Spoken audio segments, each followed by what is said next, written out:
Hello, I am Joel Bloom at New Jersey Institute of Technology. We pride ourselves on being part of the Newark community and its advancements in technology, the economy, and the growth of the city.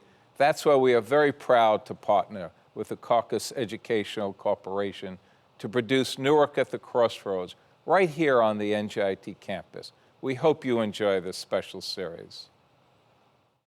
Funding for this special edition of One-on-One with Steve Adubato at NJIT has been provided by NJIT, New Jersey Institute of Technology, Investors Bank, the Healthcare Foundation of New Jersey, founded by the Jewish community, Century 21 Construction, Prudential Financial's Global Communications Department, the New Jersey Education Association, and by the Fidelco Group. Promotional support provided by NJ.com, Small News, Big News, True Jersey, and by the New Jersey Business and Industry Association. This is One-on-One. I'm an equal American just like you are. The jobs of tomorrow are not the jobs of yesterday. Look at this. You got this? Here it is, man. Look at that. Life without dance is boring. When you first heard that they were doing Charlie Rose and Gayle King, didn't you go, what? Do you enjoy talking politics? No. People call me because they feel nobody's paying attention. Our culture, I don't think, has ever been tested the way it's being tested right now. Such a good question. High five. Welcome to the New Jersey Institute of Technology. I'm Steve Adubato. It is my pleasure to introduce someone who's been with us many times. An important conversation, Keri Logosso-Misurell, Director, Greater Newark Healthcare Coalition. Good to see you, Keri. Same here, Steve. Thanks. Trauma in urban areas, Newark, across the country, but particularly in urban areas. What kind of trauma are we talking about? So we define trauma as an event or a series of events or a set of circumstances that a person perceives as harmful to them emotionally or physically or even life-threatening, and that has long-lasting negative impacts on their mental and physical health. And examples would be things like witnessing or experiencing physical, emotional, or sexual abuse, domestic violence, a parent who struggles with mental health disorder or a substance abuse disorder. You have an initiative right here in the city of Newark to deal with trauma. Talk about it. Yep. So Greater Newark Healthcare Coalition was fortunate enough to be selected as part of a multi-site demonstration project supported by the Robert Wood Johnson Foundation and led by the Center for Healthcare Strategies. This is across the nation. Yep, we're one of 6 sites in the country, so we're really excited about that. And it's the goal is to advance the adoption of trauma-informed approaches to healthcare. Back up. Trauma-informed approaches. What does that mean? So a trauma-informed approach is one that shifts the conversation from focusing on what's wrong with the patient or the person to what happened to the person. Give me for instance. So it takes into account the person's life circumstances. So in the healthcare setting, a person with asthma, you want to understand more about the person's home life and their family dynamics and what kinds of stressors they've experienced or are experiencing that would help you better tailor the care to treat the asthma in a more effective way. What are we missing right now? So one of the big things is something we now have an opportunity to do, and the show is helping with, is educate people about adverse childhood experiences or trauma and the lifelong impact that they have on health, with the hopeful and good news that there are interventions and preventive strategies that could improve health outcomes. So play this out for a second. So we tape the series right here in the city of Newark, in the heart of city of Newark, in the central ward where we are at NJIT, right around the corner, anywhere here in the city, in any city across this nation. Right. It doesn't have to be just in the city, but disproportionately, crime is what it is in urban areas. So an 8-year-old kid, a 5-year-old, 10-year-old kid sees gang violence, sees murder on the streets, sees someone killed, sees it right inside their home. That has a lasting impact on that child. There are potential mental health issues that child faces for a lifetime. If those issues are not dealt with, we don't know for sure, but what potentially could we be talking about? So the science is very clear that repeated exposure to adverse experiences such as the one you just mentioned actually changes the physical internal wiring in the brain and in the internal body of the individual. So it's particularly important during the youngest ages when the child is developing. So we know things now through a landmark study called the Adverse Childhood Experiences Study, done in the 1990s by Drs. Felitti and Anda, that there are, one, they're very common, the exposure to adverse childhood experiences, and there's something called a dose response. So the more adversity that you're exposed to, the more negative the impact on your health. And things like I'm mentioning, the actual wiring in the brain, things like your ability to learn or to have impulse control or addiction, the impulses that lead to behaviors such as addiction. The ability to relate to other people. Absolutely. So there's a real neurological basis, the impact that adversity has. And then even if you were not engaging in bad behaviors, such as the addictive behaviors or other things that could hurt your health, the science is clear that simply the exposure to adversity changes your immune system. It throws your hormones out of balance and affects your body in a way that you're more likely to have cancer, to have diabetes, to die 20 years younger than people who have not been exposed. But Keri, what's fascinating here is there is reason to be hopeful if there's intervention. You're doing some work in some Newark public schools. Is it Dominique Lee? It is.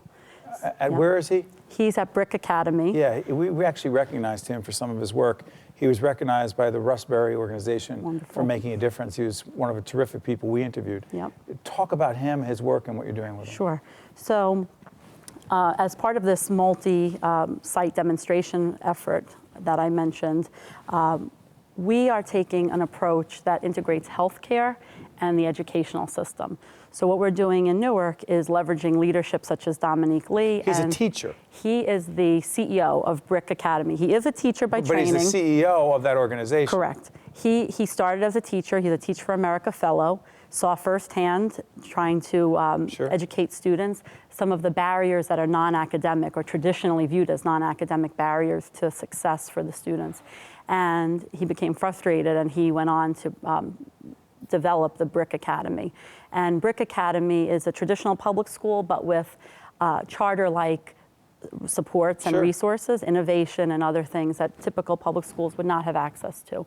So what Dominique is interested in doing is making his school, so specifically Brick Avon, a trauma-sensitive school, one that takes into account what the students are dealing with at home, how that's affecting their learning, what his staff is bringing to the school from their own personal lives, and how we can bring in the best practices to improve children's academic success. The other partner that's the leader on this work is Children's Hospital of New Jersey. They're interested in making their children's hospital a leader in a trauma-informed organization by training their pediatric, clinical, and non-clinical staff as the initial pilot group for being trained. The Children's Hospital tied to Newark Beth over Israel. at Newark Beth? Yep. Part of the Barnabas system. So there's great potential RWJ there. Barnabas. Yep. So you're saying that if we intervene, if we understand these issues, and if this child gets help, there's reason to be hopeful. Tremendously. And not only just the child, this is really a two-generation approach where we recognize the value and the importance of the child within the family. So there's a lot that we need to do to educate the caregivers, to understand their own exposure to trauma, what's happening with their child, and how to parent in the best possible way. And again, the initiative that you're talking about is funded by the Robert Wood Johnson Foundation. Correct. And to disclose fully, the Caucus Educational Corporation has received a grant to do some of our healthcare programming from the Robert Wood Johnson Foundation. Yep. Keri, I want to thank you for joining us, and the Greater Newark Healthcare Coalition is doing important work. Thank you so much. Thank you, Steve. Stay with us. We'll be right back from NJIT right after this. Thank you so much. To watch more One-on-One with Steve Adubato, find us online and follow us on social media. We are pleased to be joined by Yvette Long, who is the executive director of an organization called Platinum Minds. How you doing? I'm doing great. What is Platinum Minds? Platinum Minds is a leadership development organization for boys. We work with boys in our urban communities, helping them develop leadership skills, giving them educational resources, and helping them be successful as they go through high school and go on to college. Why'd you start this? Just read an article, in 2006 about the number of boys that were being killed on our streets, and thought that, maybe there was something that I could do. Looking at my talent, some of my skills, and decided that, I could do something because this was horrible. And I didn't feel that as a mother myself, that all the mothers that are suffering, losing their children, and all the talent that we're losing in our society with these young boys losing their lives at such early ages, that it wasn't what I felt that what God wanted for our nation and for our world, for us to sit back and watch this happen. So, your background before you started this, describe it. My background is a teacher, also guidance counseling, and prior to that I was a model most of my life. So most of my life I was a model, and before I founded this organization I was a stay-at-home mom with my 2 girls, and just thought that, looking at that background, that there was something that, and I heard this voice saying, Yvette, you can make a difference, you can do something. And, I talked to my pastor about it, and I said, why do I hear this voice? And he says, Yvette, we're all called to do things, but we don't always listen. And I felt that, I had to listen to that voice to really take some action. Describe some of the programs and initiatives that you're involved in that make a difference. Well, I was just putting together a report looking at some of the things. We're facing our 10th anniversary, which is very exciting. Yeah, it's very exciting. And it's hard to believe, after we've been here for 10 years. But putting together a report about that, I realized that we've helped about 100 boys in our program. And boys start in our program when they're 11 years old. And we help them right through middle school, and then they stay with us until they graduate high school. What do you do for them? We provide what we look at leadership skills, because we think about if you're going to change some of the problems in our communities, what's the best way to do that? And that is through great leadership. And we don't look at leadership, we look at leadership as being something, we have 5 core values, which is community service, being involved in your community, caring about your community, caring about others. We look at integrity, having a sense of integrity about who you are. Being young men? What does young men mean to you? It shows me that there's promise in our world, that these young men are going to do great things. They're going to make changes in their communities and make lives better for other boys. Because in our program, we want our boys to see themselves as role models and mentors to younger boys in their schools and wherever they go in society. Are they from all different kinds of communities or disproportionately urban communities? Mostly urban communities. We look at communities that are challenged because of drugs or violence, unemployment, and these boys, deserve an opportunity to do well. Don't they? Yeah, they deserve opportunity. How do they find you? Well, we look for organizations that might refer students to our program. We work together with different schools. Right now, in fact, we have several schools that in addition to our leadership program, part of that, we have a literacy program where we work with boys kindergarten to 5th grade, helping those boys. And that program has been so successful. That's part of our leadership, because in order for leaders to really understand their value, we felt that they needed to experience being in the community, not just in the classroom. So we have a reading component, a literacy program that our boys, and that has been very successful.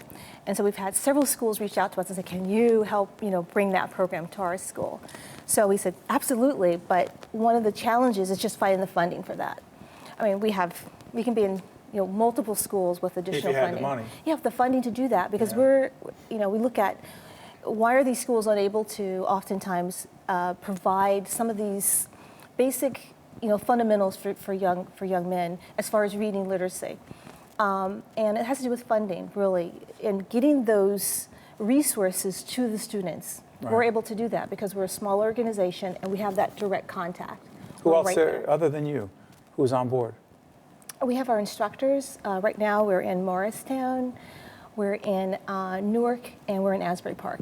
So let me ask you a question. Yeah. Why is this so personal for you? I think because I think that we can do better as a society, and I think that we all have opportunities and gifts that God has given us, and we should use those to the best of our potential to help others. So you see some of these young men, right? Yeah. Tell us one young man who you're confident is doing better things than he might otherwise not have done if he had not been in the program. Oh my gosh, there's so many boys. Name one. You want me to give his name, or I don't know if I can Your give his call. name or not. Okay. We have a young man who just graduated from Rutgers, Comma Cum Laude, and he is now working at JP Morgan. And he, not only that, he also started a business. And he says, Mrs. Long, I want to be able to help other boys through this business that I'm doing, helping. He does bodybuilding. And he says, I want to help other boys understand that, you know, to have that confidence.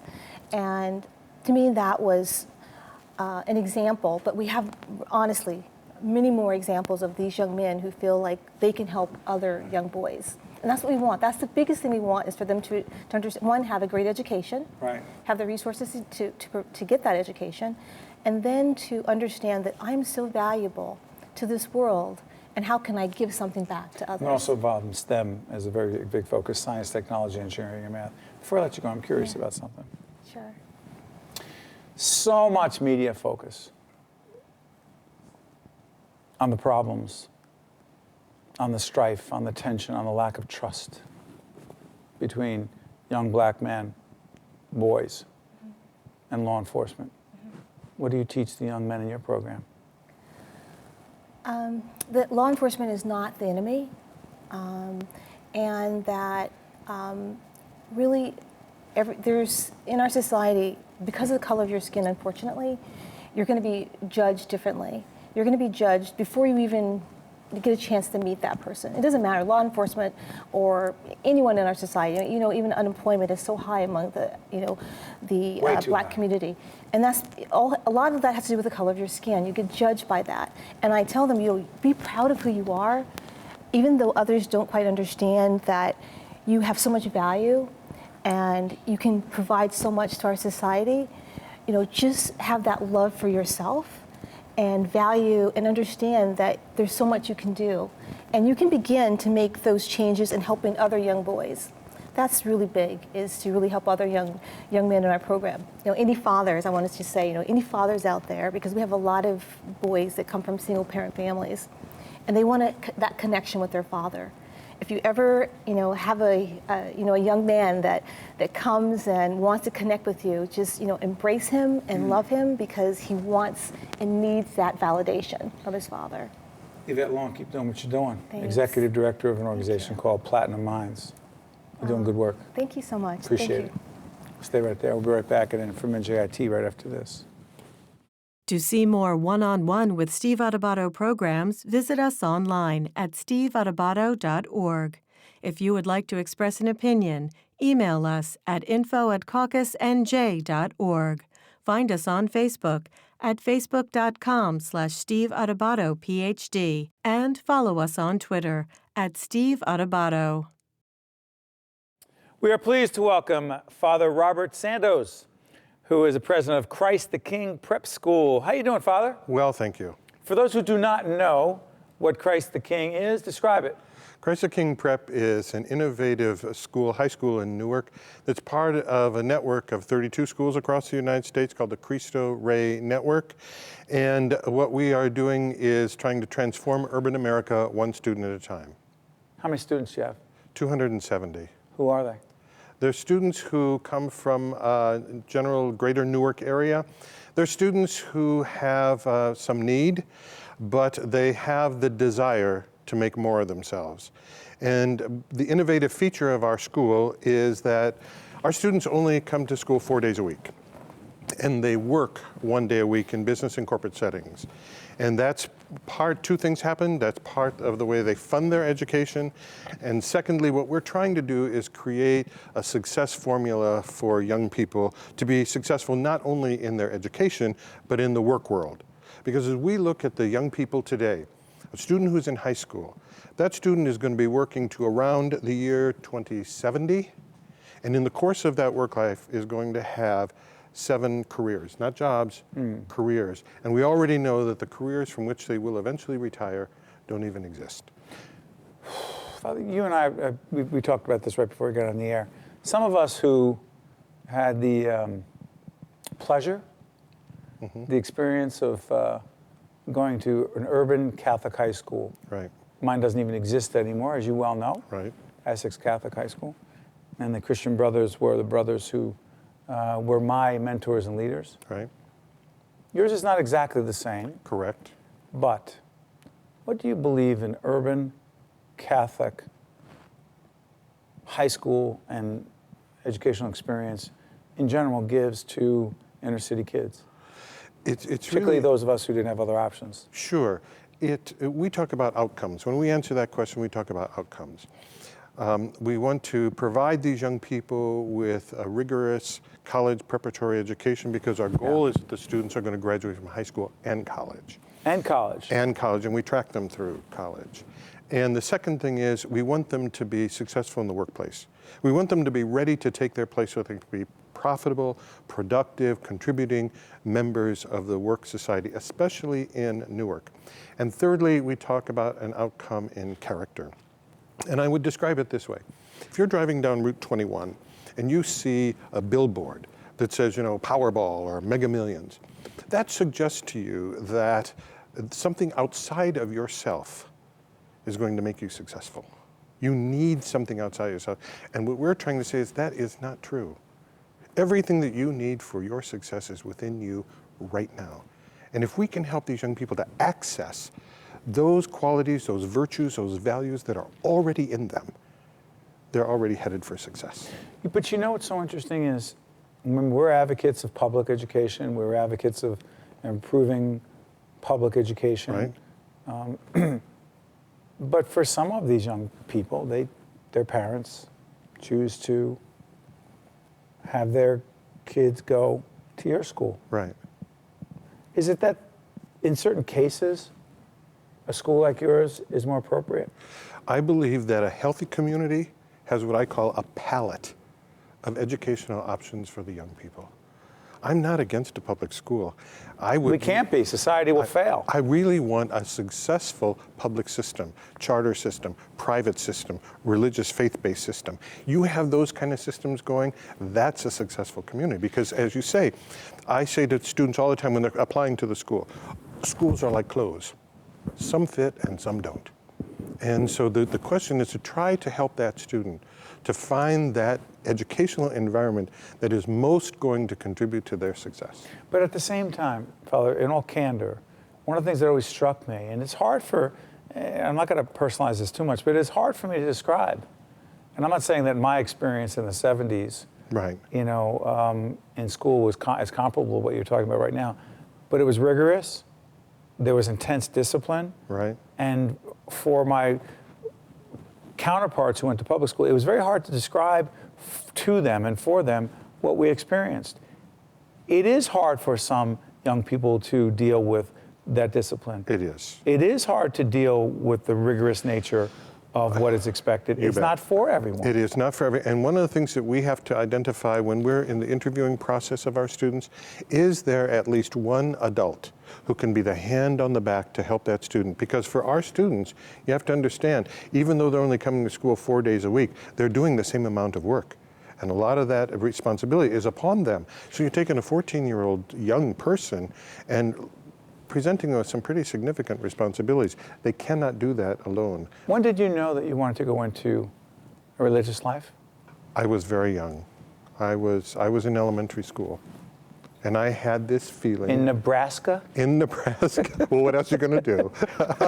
But no, I had a feeling. I went to a parochial school, a parish school. And while I was there, I had great associations with the priests of my parish, and it was a wonderful experience.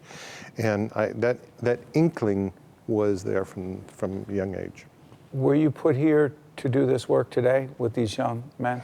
I came to New Jersey as a parish priest in the Diocese of Paterson and was there for 9 years, and then was assigned to the Archdiocese of Newark in a parish in Lower Bergen County in East Rutherford, and then was asked. I mean, bigger picture, do you think you were put here? I was sent here by, I'm Job. That's what I meant. God picked me up and sent me right there. All right, before I let you go, greatest lesson you've learned about leadership in your religious life is? That you need to listen and listen carefully. To? And you, the people around you. Thank you, Father, for everything you're doing. Keep doing what you're doing. Thank you. One-on-One with Steve Adubato has been a production of the Caucus Educational Corporation, celebrating over 25 years of broadcast excellence. Funding for this special edition of One-on-One with Steve Adubato at NJIT has been provided by NJIT, Investors Bank, the Healthcare Foundation of New Jersey, Century 21 Construction, Prudential Financial's Global Communications Department, the New Jersey Education Association, and by the Fidelco Group. Transportation provided by Airbrook Limousine, serving the metropolitan New York, New Jersey area. One-on-One with Steve Adubato at NJIT has been produced in cooperation with FiOS One News. I think at NJIT there are a lot of smart students. I came to NJIT for mechanical engineering because within state it's one of probably the top 3 schools for engineering. It sort of creates a friendly competition where you can learn from them. It's a great academic school. I feel I'm being challenged, but at the same time I love the classes I'm taking. The atmosphere of being here is like being at an upstart company. It's that same kind of drive, that same kind of passion.